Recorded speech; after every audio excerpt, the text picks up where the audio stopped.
Coming to personal income tax rates, I have two announcements to make for those opting for the new tax regime.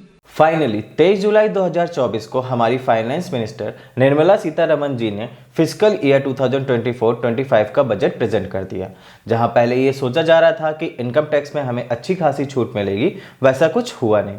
तो आज हम लोग इस video में ये देखेंगे कि बजट में हमें इनकम टैक्स पे क्या क्या छूट मिली है। बजट में ओल्ड टैक्स रिजीम को छुआ तक नहीं गया है, तो ओल्ड टैक्स रिजीम के टैक्स स्लैब्स, एग्जम्पशंस और डिडक्शंस वही हैं जो पहले थे। न्यू टैक्स रिजीम में चेंजेस हुए हैं और सिर्फ न्यू टैक्स रिजीम में ही चेंजेस किए गए हैं, इसलिए जो भी चेंजेस हैं वो सारे न्यू टैक्स रिजीम के अकॉर्डिंग है। सबसे पहले स्टैंडर्ड डिडक्शंस जो सैलरीड पर्सन और पेंशनर्स को मिलता है वो 50,000 से बढ़ाकर 75,000 कर दिया गया है और फैमिली पेंशन में 15,000 से बढ़ाकर 25,000 कर दिया गया है। तो यहाँ आपको थोड़ी छूट जरूर मिली है। न्यू टैक्स रिजीम के टैक्स स्लैब्स को चेंज किया गया है और रिवाइज टैक्स स्लैब्स के अकॉर्डिंग 3 लाख तक की इनकम पर आपको कोई भी टैक्स पे नहीं करना पड़ेगा।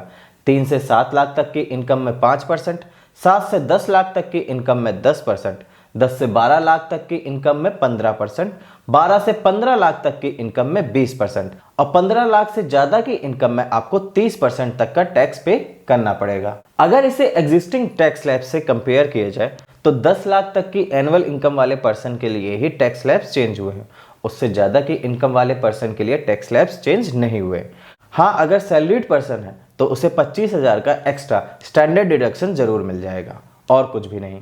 पहले की तरह 7 लाख तक की इनकम पर कोई भी टैक्स पे नहीं करना पड़ेगा। तो अगर आप सैलरीड पर्सन हैं या फिर पेंशनर हैं तो 7.75 लाख की इनकम तक आप टैक्स फ्री हैं। लेकिन अगर आपकी इनकम इससे ज़्यादा हुई तो आपको रिवाइज टैक्स स्लैब्स के अकॉर्डिंग टैक्स पे करना पड़ेगा। इस अकॉर्डिंग एक सैलरीड पर्सन इस फाइनेंशियल ईयर में न्यू टैक्स रिजीम में 17,500 रुपीज़ तक का टैक्स सेव कर पाएगा। रिवाइज टैक्स स्लैब 1 अप्रैल 2024 से अप्लाई होंगी। एनपीएस में एम्प्लॉयर कंट्रीब्यूशन के डिडक्शन को 10% से बढ़ाकर 14% तक का कर दिया गया है अंडर न्यू टैक्स रिजीम। 14% तक का डिडक्शन सेंट्रल गवर्नमेंट और स्टेट गवर्नमेंट के एम्प्लॉयज़ को पहले से ही मिलता था। अब ये बेनिफिट नॉन गवर्नमेंट एम्प्लॉयज़ को भी मिलेगा। बस इनकम टैक्स में यही चेंज हुआ है।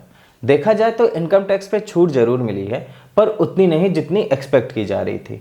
साथ ही लॉन्ग टर्म कैपिटल और शॉर्ट टर्म कैपिटल गेन पर टैक्स भी बढ़ा दिया गया है, पर उसका डिटेल एनालिसिस नेक्स्ट वीडियो में। वैसे आपको क्या लगता है, इनकम टैक्स के हिसाब से ये बजट आपके लिए सही है या नहीं, या फिर गवर्नमेंट को इनकम टैक्स पर और भी छूट देनी चाहिए थी, खास करके ओल्ड टैक्स रिजीम में जिसे गवर्नमेंट ने छुआ तक नहीं है? कमेंट में बताएं। मिलते हैं नेक्स्ट वीडियो में, तब तक एंजॉय।